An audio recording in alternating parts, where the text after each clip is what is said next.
Yes, hello, everyone, and welcome to another edition of Coffee and Sports in the Morning. I'm your host for today, Mr. William D. Morgan, and I have two of the finest gentlemen in podcasting with me this morning. First, we got my man Mo Better. Mo, how you doing? Hey, morning, Will, Brett, chat. What's going on? All right, I also got my man Gardy 3. What up, Brett? Look, I've had an amazing last week. Packers are making moves, so you know what? I'm happy. Oh yeah, lots to be happy about in Packers land. All right, let's go ahead and start getting into everything. First thing I want to talk about, got all three of us wrestling guys here on the show. Monday Night Raw. Brett, I'll start with you. What did you think about the show? Good, bad, and different? I thought it was a fun show. I will say that I really hope that we start having different main events. Look, I really liked Seth Rollins' group, but every single week with them, it's the same like variation of a tag team match or a Yeah, singles match yeah. being the main event of Raw. So I thought maybe last night we could have had mix it up a little bit. So I'm just hoping they start mixing up the main events a little bit because there's only so many like Jey Uso beatdowns I can take in the main event before I want to change a pace. You're right about that. But what you thinking? I think Brett spoke for all wrestling fans. Oh yeah. Look, I'm a big fan of macaroni and cheese, but I don't want it Monday through Friday. I don't want it all. I don't want it all the time. Exactly. They're rerunning the same formula over and over and over again, and I've heard some people say like, well, that's what the Attitude Era was. No, it wasn't. They had a formula, but there were so many other characters and stories that were developed. I would say that this storyline is underdeveloped because, like Brett said, every other week is some variation of a tag team, even if it starts out as a single match. You know that at some point, here comes Breaker spearing somebody who, for whatever reason, turns their back on one member of the Vision. It doesn't make sense to me. Like I said, if you want to entertain wrestling fans, you have to sell us on the story that you're trying to tell. And I like the way this story started, but I think it's getting kind of stale. Yeah, it's getting there real fast in a hurry. They really need to do some course correction. Um, I will say we got Dominic Mysterio though.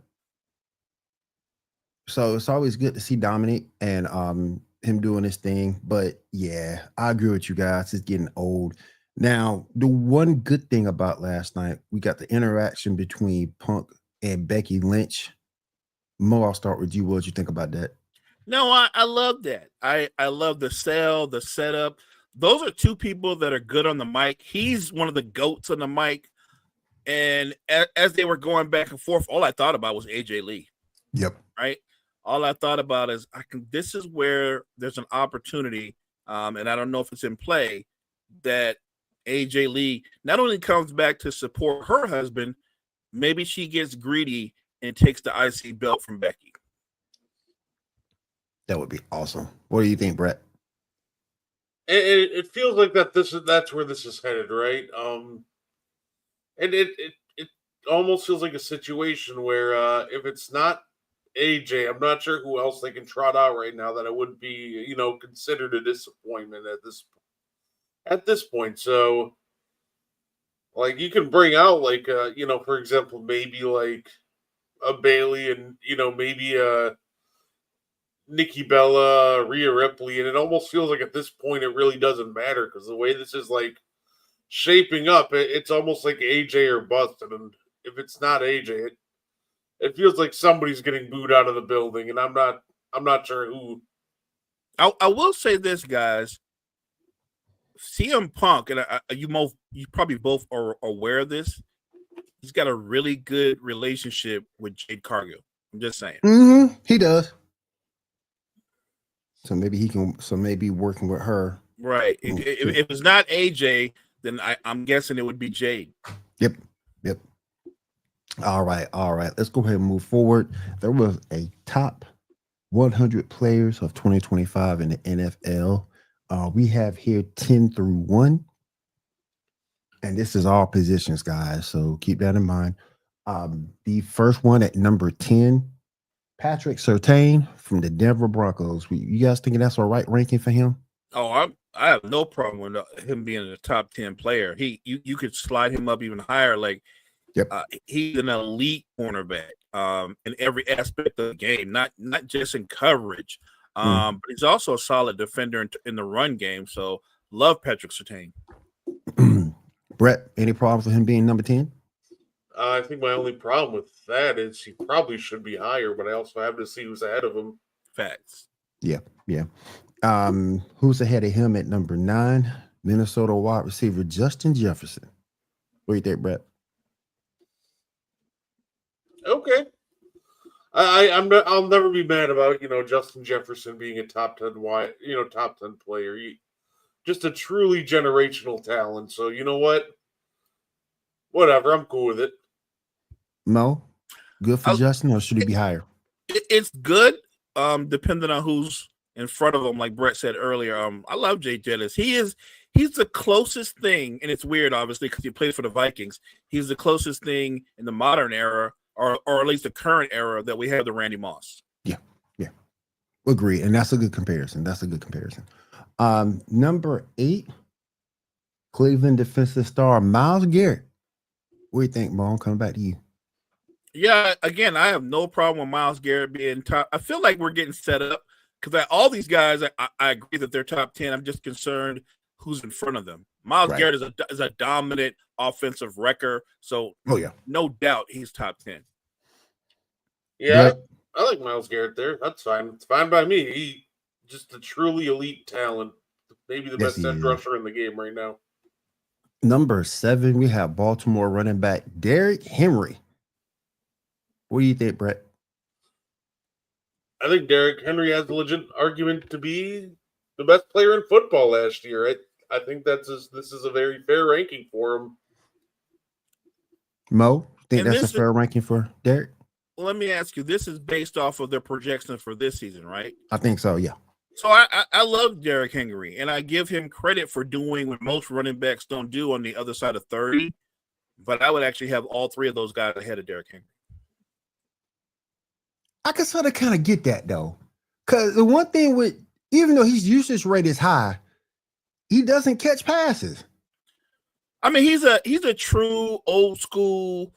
He kind of running back. Yeah, he's a guy you give the ball to 30, 35 times a game. Like those kind of running backs are extinct, especially in the current NFL. And he's one of those. He's a dinosaur, and yet he's still incredibly productive. I'm throwing no shade. I think he's top 10. I just would have the 3 of those guys we were just talking about ahead of him. Right. All right. Brett, I'm coming back to you. Number 6 is Cincinnati quarterback Joe Burrow. Okay, yeah. I like Joe Burrow. I almost feel like he should be higher. It's funny because it almost feels like he was so great last year, but that got completely just overshadowed by how much of a mess the Cincinnati organization, especially the defense and special teams, was in general. Like he was just playing at an MVP level last year, which unfortunately sometimes even that's just not enough. And when you have a disaster like you had in Cincinnati, so I like it, and I also think that Joe Burrow has a legitimate case to be the best player in football. He had it last year, and I think he's going to have it next year too. Mo, you think this is a good ranking for Mr. Joe Burrow? It is, depending on what QBs may be ahead of him. My thing about quarterbacks is I think you could be the best quarterback in football. I don't think a quarterback can ever. I've never seen a quarterback that I thought was the best player in football. Like if the closest thing to being the best player in football for a quarterback for me would have been Lamar. You can make the argument for Lamar Jackson. Yes. But I just don't think quarterbacks can ever be the best player. All right. Sticking with the rankings, we have now made it to the top 5. And at number 5, Kansas City Chief quarterback Patrick Mahomes. Mo, what you thinking? No, I like where they have the quarterbacks ranked. Look, the only guy that's going to beat out Joe Burrow to me is going to be Mahomes. The interesting thing here, though, is if this is about projecting for this season, wouldn't we all agree statistically Joe Burrow's probably going to have a better year than Patrick Mahomes, right? Like the only way that you put Patrick Mahomes ahead of Joe Burrow is you're making the assumption again, right, that he's going to be in the AFC title game, right, where he lives, by the way. Right. But in terms of the season that they're going to have, Joe Burrow is going to have a better season than Patrick Mahomes statistically. Brett, you think Patrick Mahomes is ranked fairly? Hilariously enough, right? So if we're going, just based on talent, he should be higher. But if we're projecting how they're going to be, he should probably be lower. Like, he wasn't a top. I don't think he's a top 5 player in football last year. Which, granted, I think that's fine. I think he just more so had a down year last year. Mm-hmm.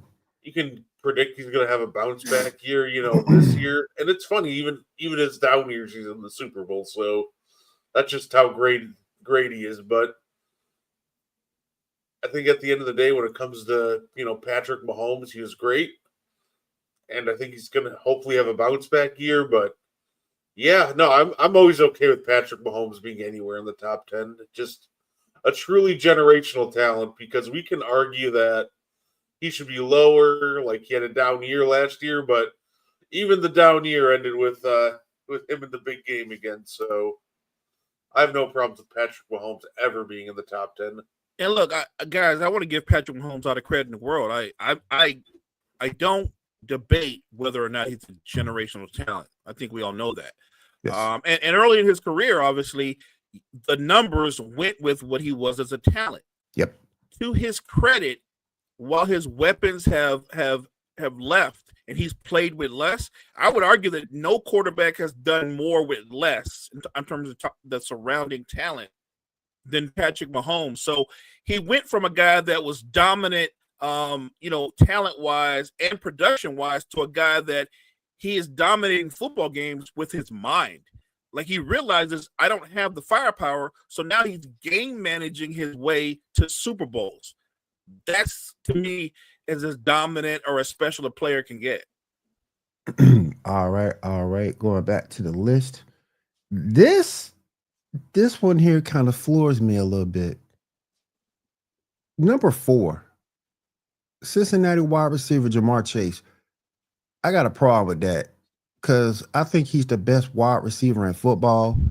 I thought he should be a lot higher. Brett, I'll start with you. You think he's ranked fairly or no? So if he's 4, I can only assume the 3 ahead of him are Josh Allen, Lamar Jackson, and Saquon Barkley, I'm guessing. Yep. Right. Yep. Which, that's just such a tough one that's just so tough to sort out. At the end of the day, I don't mind him being at 4 because of who's ahead of him. I think you can make an argument he should be at 1, and I wouldn't, I wouldn't try too hard to dispute that. But when it comes to Ja'Marr Chase, I agree with you. I think he does have a strong case that he should be the best player in football. Mo? No, I don't. I think he's ranked right. Like, the only guy that he could be ahead of that makes sense to me is he could be ahead of Saquon. Because, look, spoiler alert, Saquon's not going to go back-to-back 2,000-yard seasons, right? No. He's not. That doesn't mean he won't be elite. He won't have a terrific season. Do I see Saquon doing what he did last year again? No, he's not going to. But I do see Ja'Marr Chase having another massive year. Here's the difference, though. I don't think there's a huge separation between Ja'Marr Chase and Justin Jefferson. Like, if Ja'Marr Chase is 1, Jefferson's 1A, like, there's not a huge separation. The separation is who Ja'Marr Chase has thrown him the football versus Jefferson. So, Right. To me, if he's that high, then Jefferson should be a little bit higher too. But I don't think he should be any higher. The quarterback offensively runs the show. We know that without Josh Allen, Buffalo's nothing. Without Lamar Jackson, the Ravens aren't the same football team. So I get why they're ranked ahead of them. And again, him being ahead of Saquon, I get because the Eagles they're a great team, and Saquon is the focal point. But I think this season, I think they're going to delegate the football more to other players to save him. All right. And as Brett already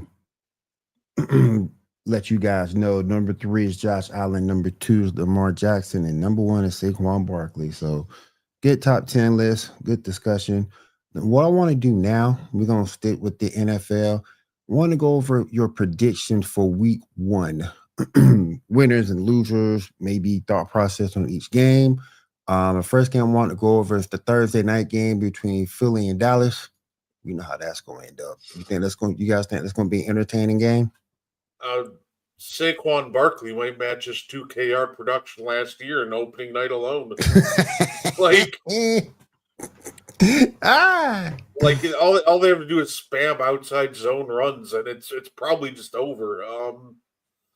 This game isn't going to be pretty. It's probably not even going to be that fun to watch unless you like watching an Eagle, beat down an inferior team.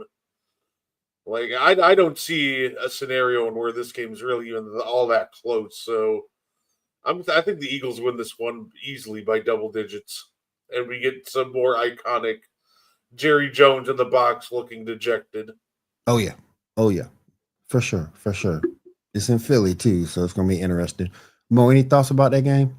I think by halftime, Jerry will be hitting the mini bar. Look. I don't think Saquon's going to have a 2,000-yard season, but I do think there's a good chance he has a 200-yard or close to a game versus the Cowboys. Having said that, I will say this. This game, even though it's week 1, it will tell you everything you know or going to know about the Cowboys going forward.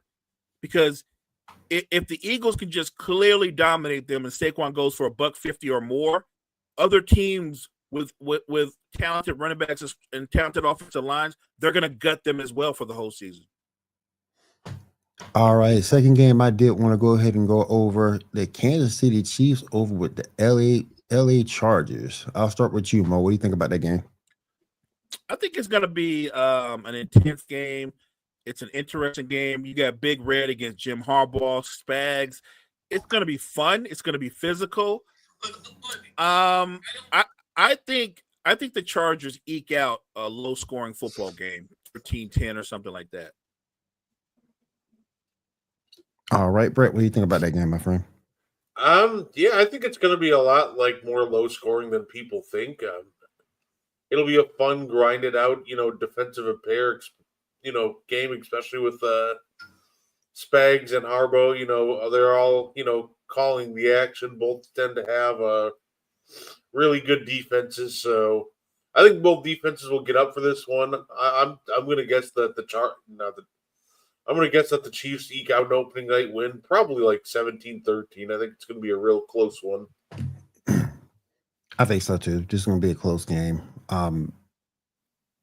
Chargers might be that team that give them an opening night loss, though. We'll see.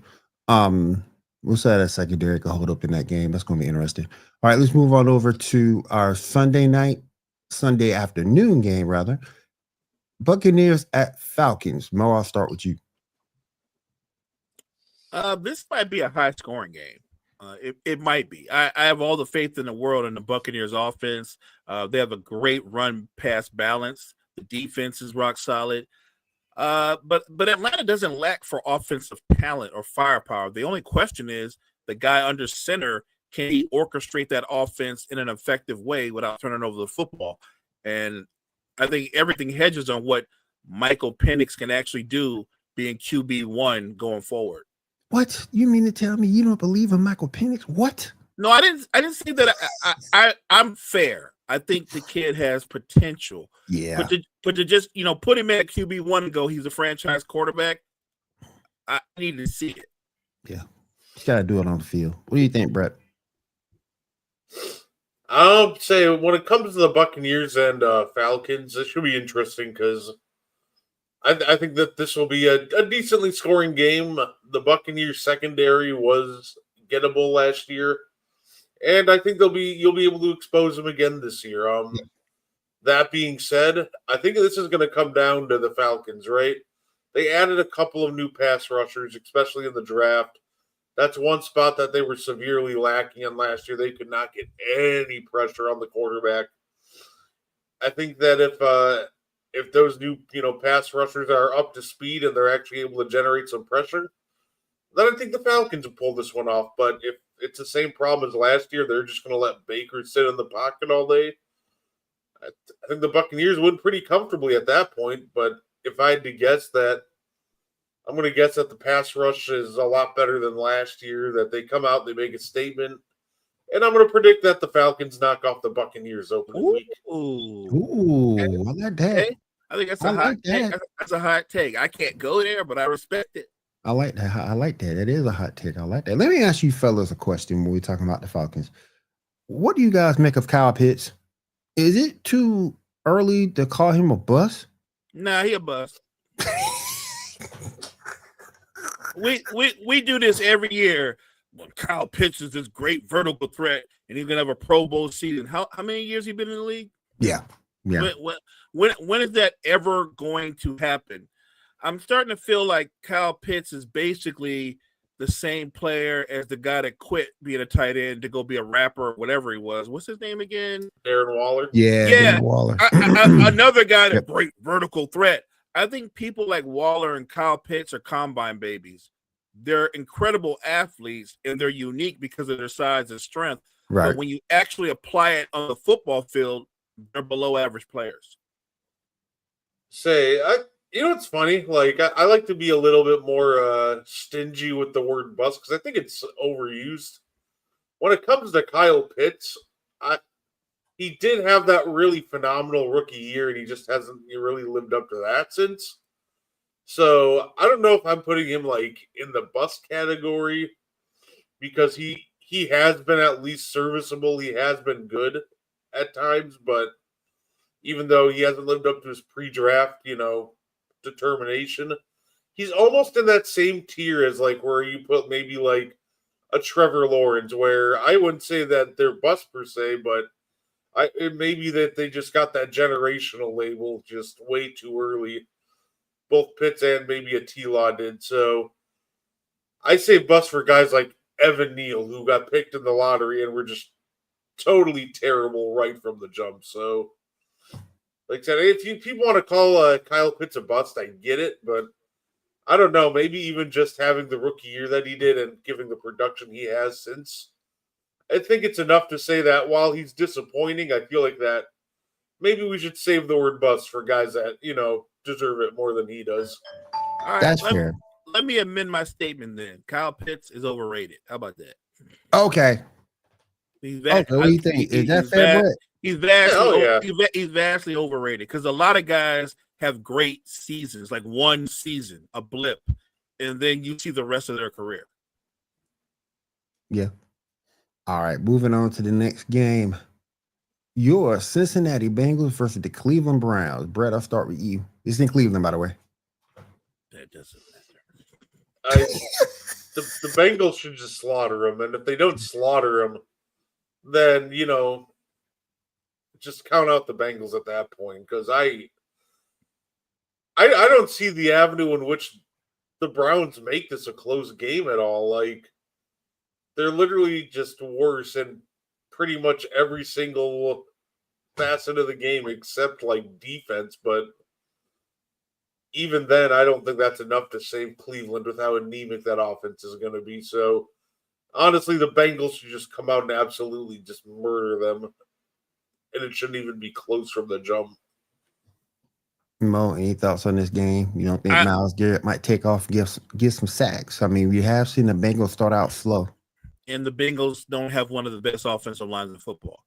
So I think if Myles Garrett and that front four can get after Joe Burrow with just the front four and make it a slugfest, make it a physical game. Remember, I get all the flaws and weaknesses that Cleveland has on offense, but the defense is dominant. If they're great in special teams, if they can get Cincinnati to turn it over. And let's put it this way. If it's a low-scoring game, that ain't favoring Cincinnati. Everybody knows that. Yes. So if unless the Bengals are going to come out and be like up 21-0 in the first quarter, I favor the Bengals to win.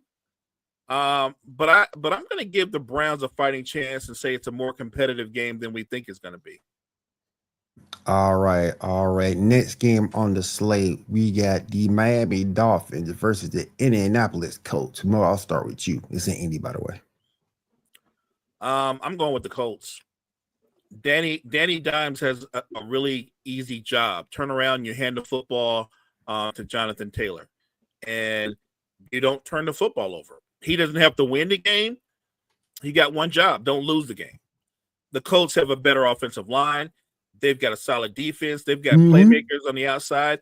And Jonathan Taylor has become that great running back that people forgot about. I get it. And he's a great running back, guys, with nothing at quarterback. How do you get 1,400 yards when you got nothing at quarterback? That's crazy. So I got the Colts winning. I just think they're a better football team than the Dolphins. I think the Dolphins are a football team that's in disarray. And he's what, 26, 27, something? It seems like he's been around a lot longer, right? He's only 20, You're ready to be 27. Like, Jonathan Taylor is a bad man. Oh, yeah, he's really good. What do you think, Brett? Yeah, I'm going to go Colts as well. It just feels like Miami's going to implode by halftime of game one. Does not seem like a functional football team, and it's just not a good football team.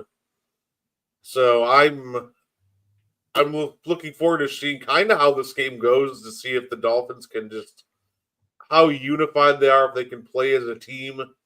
But after watching them just beef with each other for half the offseason, I don't think this game starts out their season well, and I think it's going to be a real synopsis of their season. So I'm going to go with Colts over the Dolphins. I don't like anybody from the Dolphins, even from a fantasy perspective. I think Tyreek Hill will probably struggle. That's a decent secondary in Indianapolis. Jaden Waddle might have a good game. The running game, if A-Chain can't get everything started, keep them close, I think the Colts win it too. A-Chain is so talented that the only thing that's holding him back from being an elite football player is his health issues. Yep. But if he could just stay healthy, he would be one of the top 3 running backs of football. That's how elite a talent he is. I just feel like the Tua era is coming to an end, guys. That's what I believe. And I'm not rooting against the kid. Actually, Tua is one of those players I root for, but I just feel like his era, his time in Miami, along with his head coaches, I think it's coming to an end. Agreed. And as soon as that happens, that's when the coach is gone. What's that line that Gene loves? Marry the quarterback to the coach. Yeah, I think they're married, and if they have a subpar season, I think they're both gone. Yeah, me too. All right, moving to the next game on the slate, we got the Carolina Panthers versus the Jacksonville Jaguars. Brett, I'll start with you. Give me the Carolina Panthers. I think it might be a little rough for them at times because trading Adam Thielen right before the season. Coker just went on the IR, so I think they might be lacking some offensive weapons. But honestly, just between Hubbard and Ted McMillan, that probably is just enough to take out the Jaguars. Especially if this is the same Jacksonville team as last year, who, on top of having a bad defense, as much crap as a lot of people want to give Trevor Lawrence, those Jaguars receivers couldn't catch a football if their life depended on it. So if they come into the game with those same drop issues, I think the Panthers win this one pretty comfortably. Hey, Jerry, how you doing? She got the Panthers too. Mo, what you thinking? I got the Panthers too. I think this is an interesting makeup. These are 2 young quarterbacks, even though Trevor Lawrence has been in the league longer, that come in here with different types of pressure. But I feel like Bryce Young kind of found himself in the second half of last year. And if he's going to play with the kind of confidence he finished the season with, Bryce Young's going to have a big year. I think for Trevor Lawrence, because everybody knows this is a make or break year, every single game for him, there's going to be a certain kind of pressure. And the question is, can he answer the call? I got Carolina winning game 1. I do too. I think Bryce Young's going to play well. Ted McMillan, I'm really high on him. I've been trying to get him a lot in fantasy, and particularly with the mid rounds.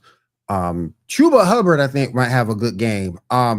He finished well last season, so I think he might have a good game in this one. I'm going with the Carolina Panthers as well. They're gonna prove they might not be the best team in the world, but I think they're gonna cause some disruption. Gonna be that type of team who you least expect to knock your favorite team off from time to time. I kind of like that. I think Carolina's going to be more than respectable this year. Yeah, I do too. Don't sleep on them for sure. All right, in the next game we got on the slate, we got the Las Vegas Raiders versus the New England Patriots. Mo, I'll stick with you. This might be one of those. I'm gonna use Brett line. If this was wrestling, this might be a banger, right? This might be a physical, low-scoring football game. Both teams want to run the football. Both head coaches have something to prove. Mm-hmm. It's gonna be fun to watch. I want to lean towards the Patriots, but I still don't think the Patriots have a lot of playmakers on the offensive side of the football. I think they're going to be fine defensively. And I get it. You can make the same claim with the Raiders, but this might be a coming out party for Genty, right? Like this might be Genty's initial rookie statement of what he's going to be going forward. I think in a really close football game, I'm going to give the Raiders the edge. What you think, Brett? Yeah, I'm gonna go with the Raiders as well when it comes to this matchup. I just like the Raiders' weapons on offense more than the Patriots. Well, I think the Patriots, I think they have some talent. I think a lot of that is relying on how Stephon Diggs looks coming off of an ACL injury, and I think there's a real chance he starts out slow. And I think somebody who isn't going to start out slow is Brock Bowers. So I think that while this is going to be a fun, like almost old school, like Smash Mouth game, I think that's going to end up favoring the Raiders, and I think they're going to take game 1. You think now? Maybe I'm wrong for saying this, but I think Drake May takes a positive step this season. It might not be this game, but I think he takes a positive step this season. I agree. I think he does. I think he's going to have a solid season. Look, and I think he has that it factor to him too. So while I'm not saying they're going to have an awful season, I just think they lose the first game of the season. Yeah. I think I'm with you, Will. I think Drake May takes the right step in his development. And look, Diggs doesn't have to be Pro Bowl Diggs for him to help Drake May develop. He just has to be a reliable target for him on third downs. Yeah. Yeah, but I agree with you, Brett. I think that the Raiders do have better talent with Jacoby Myers, Amari Cooper, Ashton Genty.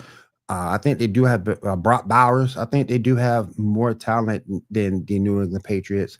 I am interested to see what Travion Henderson can do from a rookie standpoint. But yeah, I think the Raiders are going to come out and win this game. Geno might also have a chip on his shoulder because he's been doubted too. So that's a really good point. That's a really good point. Geno's been that guy that he's been counted out. He's resurrected himself, and he's been counted out again. Yep. Look, I think Geno plays best when he's got a chip on his shoulder. He does. Let's move over to the next game very quickly. Ooh. The Arizona Cardinals versus my New Orleans Saints. We are 6 points underdogs in this game. Brett, I'll start with you. I already know the answer.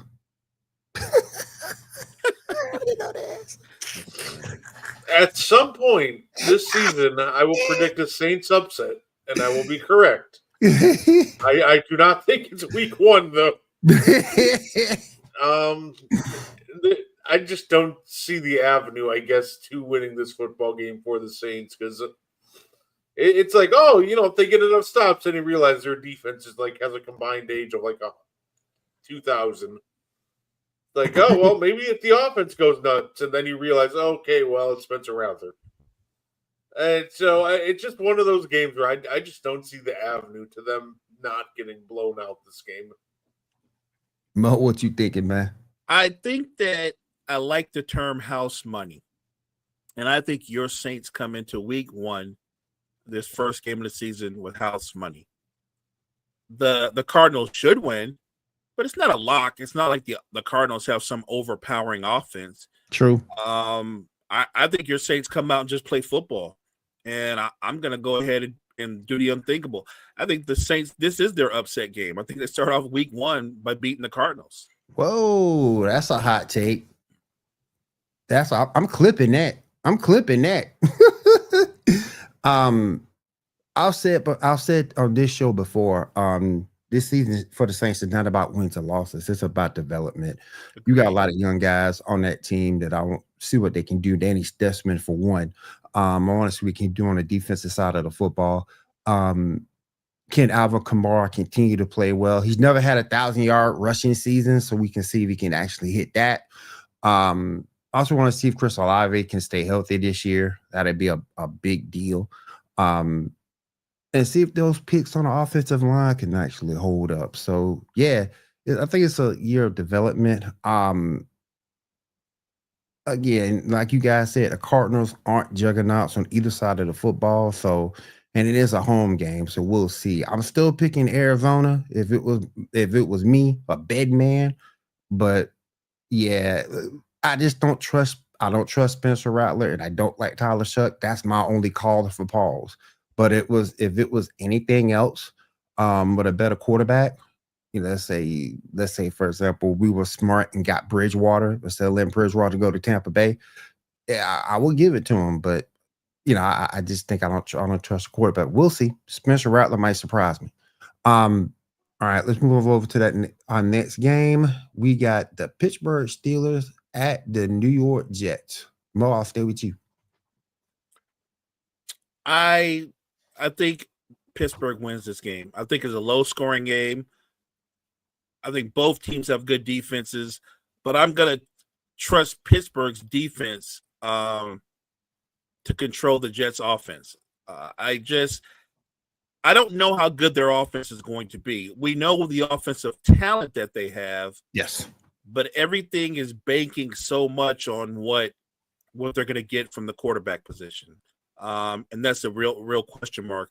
And obviously Pittsburgh knows this player. He was just their guy last year, right? Yep. I think that Aaron Rodgers does just enough on the offensive side of the football, along with the defense with Watt and company. I think they win a low-scoring game. Brett, what are you thinking, man? Yeah, I think the Steelers will barely pull it out. I think it'll be close, and I think this will actually be one of the more fun games in Week 1 between how the game's played on the field, storylines, and I think Aaron Rodgers will get a slight revenge against the Jets here in Week 1. Let me ask you guys a question. They just gave him a new extension. What do you guys think about Pittsburgh running back Jalen Warren? What do you guys think about Mr. Warren? I think he's a good running back, but I think he's a really good change of pace back. He's good in space. Mm-hmm. He can catch the ball a little bit out the backfield. Do I think he's a feature running back? I don't. Me neither. I think he can impact the football game. I just don't think he's a feature running back. Brett, what do you think about Jalen Warren? He's a solid quality back. I think he's a positive asset to any team he's on. I think that's what I can say about him. I don't think he's ever going to be, right up there with the best of the best, but I think if you have him on your team, you'll enjoy it. He's a quality change of pace back, and he's a good option out of the backfield. So overall, I like him. I think he's a quality asset. I think that was a good extension for him too. I think that was a really good extension. All right, let's head on over to our next game over in the NFC. We got the New York Giants versus the Washington Commanders. Brett, I'll stick with you. Whew, man. You know what? I think that this will be a lot of fun. I'm very curious to see how that Washington line holds up against that Giants defensive line. Yep.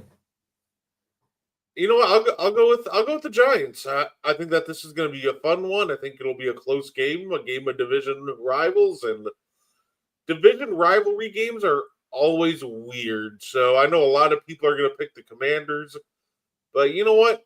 Give me the Giants. I think their pass rush will be as legit as advertised, and they'll stifle and dominate the line of scrimmage, and it'll be the key to them pulling out that Week 1 upset. What you thinking, Mo? I was going to pick the Giants too. Brett just stole my thunder. I think that in this division in particular, when you look at what the Giants can do up front without sending a fifth guy, with just their front four and how dominant they are, I think their front four also makes their cornerbacks better because quarterbacks have less time to operate. Yes. So I think the Giants defense as a whole is going to be a solid unit, and their offense has only one job: don't turn the football over, right? Like if Russ is starting, they're saying, Russell Wilson, we just need you to be comparable, right? Like if you're the Russell Wilson of the last couple of years, maybe not with Pittsburgh, but if you're what you were with the Broncos, where you're 26 touchdowns and 8 picks, if you're that guy to go with the defense they have, yeah, they'll take that. They'll take, that's house money if you're going to get that kind of production from him to go with that kind of defense. So look, I'm not saying the Commanders won't still have a good year, but I do think the law of averages catches up with every football team. They won like 8 or 9 games by 1 point or like they had a lot of cardiac wins. Yep. I don't know if they're going to be that dominant. I think they're going to be good, but I don't think they're going to win 12 or 13 games like they did last year. I love Malik Neighbors in this game. I really like him in this game. I'm going with the Giants too. Yeah, I'm going with the Giants too in this one. That front seven is amazing. I think Malik Neighbors will have a good game. He'll take advantage of that Commander secondary. It's a clean sweep. I'm going with the Giants. They're gonna start off 1-0. All right, let's go to our next game. We got the Jury's team, the Tennessee Titans at the Denver Broncos. I'll stick with you. That's gonna be an interesting game.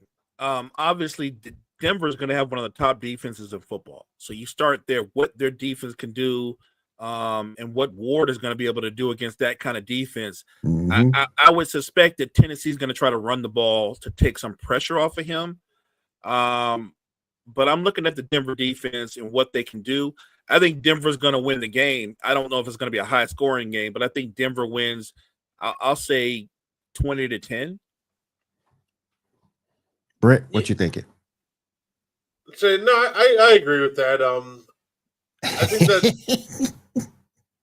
I think Denver takes it home, and I think it's this is going to be maybe a rough first. This is going to be a rough first game for Cam Ward. I think he's a great talent, but when you just get the unlucky draw of facing a really stingy and tough Broncos defense to open the season. That's just brutal. That's just going to be absolutely tough. So I think what I'm going to throw out there is don't let this first game really warp your opinion of Cam Ward. Agreed. Because I think he will struggle going against guys like Patrick Surtain in game 1. But yeah, I'll take the Broncos. I think this is going to be an Evan Ingram game. And I think he's going to have a really good season. I think he's going to eclipse his best of 4 touchdowns over a season. I think this is going to be the start for him. I really like what they're doing at the running back spot, the receiving spot. Courtland Sutton is still there. So I'm really liking this Denver Broncos team. I think Bo Nix might take it down a notch because I think their running game will elevate. But still, I'm liking Bo Nix in the Denver Broncos in this game and for this season. Let's move on. We got Mo's team, the San Francisco 49ers at the Seattle Seahawks. Mo, I'll start with you. Tough start. Yeah, tough start. Division game, division rival. I've been consistent in my thoughts with the Niners and what their shortcomings can be. Everything really hinges on their ability to run the football. If they can't run the football, every defense and their mom knows the number one target right now is George Kittle. Yep. They don't have a number one wide receiver. So this season, so much is going to be on Kyle Shanahan and Brock Purdy. And I'm not making excuses, but I do think that their offense will be a work in progress throughout the season. And I think Seattle, when you look at what they have on the other side, I think they have more weapons offensively. And defensively, I think they're a little bit stouter than the Niners. We lost like 7 starters. Like, I know Robert Saleh there, but Robert Saleh doesn't make up personnel. Right. So I think in a close game, I'm actually going to give the edge to Seattle because I just think Seattle is a more well-rounded team. Brett, what you thinking? Yeah, I think that I think it's going to be the Seahawks. I think a big key to beating Seattle this year is I think you're going to have to generate a lot of pressure like up the middle and make, Sam Darnold really uncomfortable. And I'm just not sure if the 49ers have the interior pressure to really pull that off. I think they can get some off the edge, but, Sam Darnold can just, kind of step up in pockets if you do that. So I like where the Seahawks are, at this game, and I'm going to take Seattle. Say I'm not down and out on the 49ers right off the bat, but I just don't think they're equipped to take down Seattle right now. My only cause for pause with this Seahawk team is I want to see what Jackson Smith and Jigma can do playing the outside. He played the inside last season, but now you got Cooper Kupp playing that inside receiver. So I want to see if he can play that outside receiver, and also can he adjust to being the number one receiver? You had Tyler Lockett on that team last year with DK Metcalf. He wasn't the number one receiver per se. Now he is. So I want to see how he reacts to that particular amount of pressure of being that number one guy. I agree with that, but I also agree if Cooper Kupp is healthy, he's going to make Smith better, right? Yeah. He's going to make him better because Cooper Kupp is going to be that reliable target for Sam Darnold.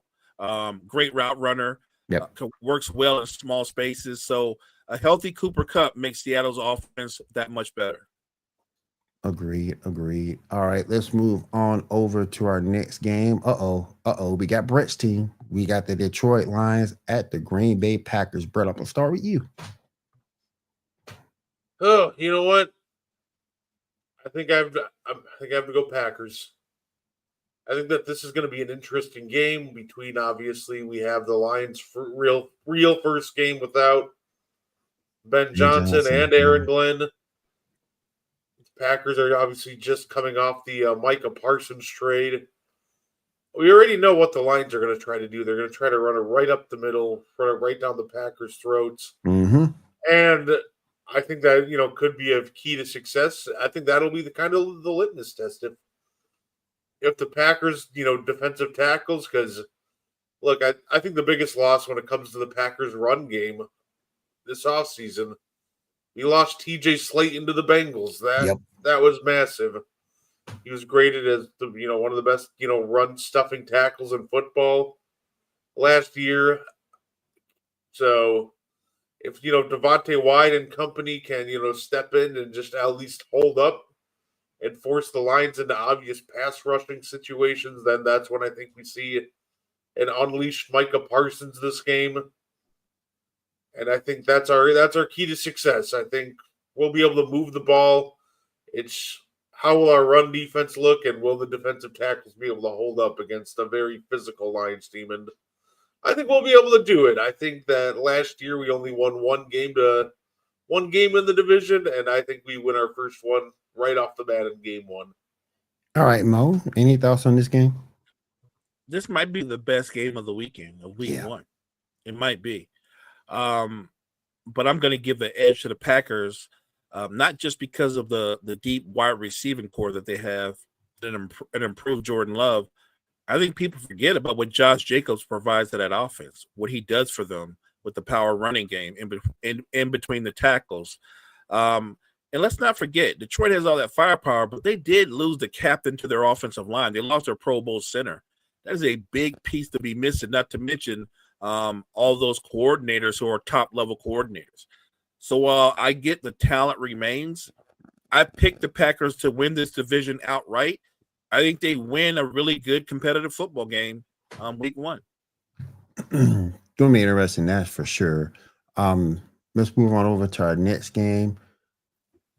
Wow, I didn't know this was going down. We got the Houston Texans at the LA Rams. Brett, I'll start with you. Yeah, give me the Rams. Yeah, I won't even think twice about it. me too. I think once again, I think this will be a game that's decided in the trenches. And the Rams last year, I was skeptical of them, but they proved everybody wrong real quick. And a big key to that was how good their defensive line ended up being without Aaron Donald. They still had a really good defensive line, and they're bringing everybody back. And I just think that's just going to be the key to the game, even without getting into skill positions and everything else. Flat out, I think that the Rams are going to dominate the line of scrimmage, and that's going to be their key to success. So I'm going to take the Rams in this one. Mo? I'm taking the Rams because the Texans' Achilles heel is they have one of the worst offensive lines in football. Yep. And how do you protect C.J. Stroud? Now, I get it. You can flip it and go, what are the Rams going to do for Stafford? Well, Stafford has the luxury of also having a 1,400-yard running back to hand the football off to. And I would say that Stafford has the better receiving core as well. Yep. Let's not underrank the development of those young defenders. Aaron Donald leaves, and all of those young dudes on the front seven, they all elevate. I just think the Texans have a good defense, but I don't think their defense is good enough to overcompensate for their offense because there's going to be some struggles offensively for the Texans. I don't think they have the firepower to stay with the Rams. My question is this, and you spoke on it earlier. The Rams have better receiving weapons. If you look at the Texans, Stephon Diggs is gone. No Tank Dell.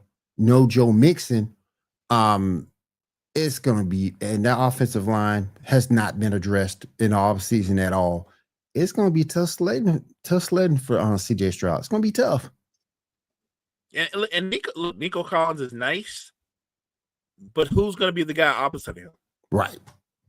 And then, of course, the question of obviously they're starting running back at that point is Nick Chubb. Like, what even is Nick Chubb now? Obviously, we haven't seen him in a while after that injury. Yep. And that's not just an injury you come back and be 100% at. So, like, I guess the real question that game might come down to just like how close to prime Nick Chubb is Nick Chubb. So, oh yeah, I'm rooting for Nick Chubb. Me too. Yep. Gotta root for Nick. All right. Our Sunday night game. We got the Baltimore Ravens at the Buffalo Bills. Brett, I'll stay with you. I think this is gonna be a fun, entertaining game. But in Buffalo, I'm not gonna count against Buffalo. I'll take the Bills, and I think this will be a fun back and forth game. But I'll take Buffalo in Buffalo. The Baltimore Ravens have a fantastic team, and I think they'll bounce back rather nicely. And the beauty of this game, it's 50-50. It could go either way. I could very well also see the Bengals taking this one. But you know what? I'll predict the Bills fans go home happy on Sunday. Mo, what you thinking? I think the only game that can top Lions-Packers is Bills-Ravens. In terms of the intensity, what it means to both franchises. Even though it's week one, they both have aspirations to play in the AFC title game. So you want to send a message right away like, we're the guy.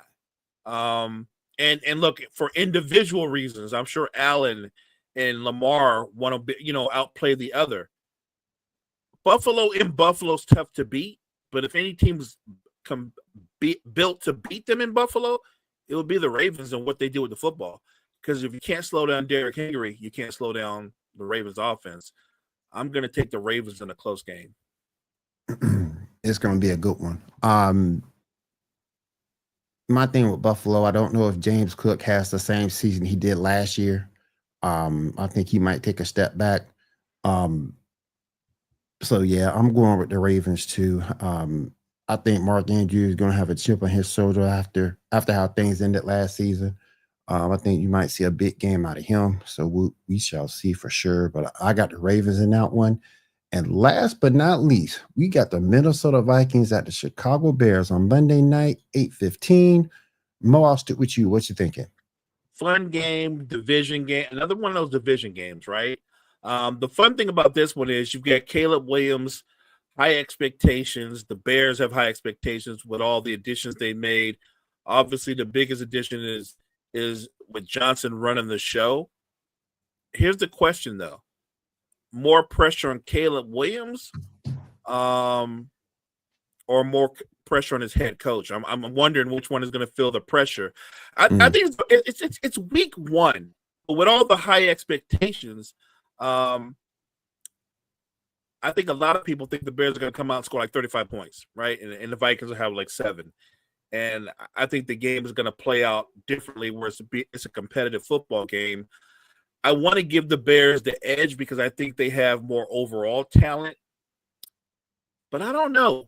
Man, give Brian Flores credit. What he did with that defense, he's bringing that defense back. And what he's really good at doing is confusing quarterbacks at the line of scrimmage before the snap.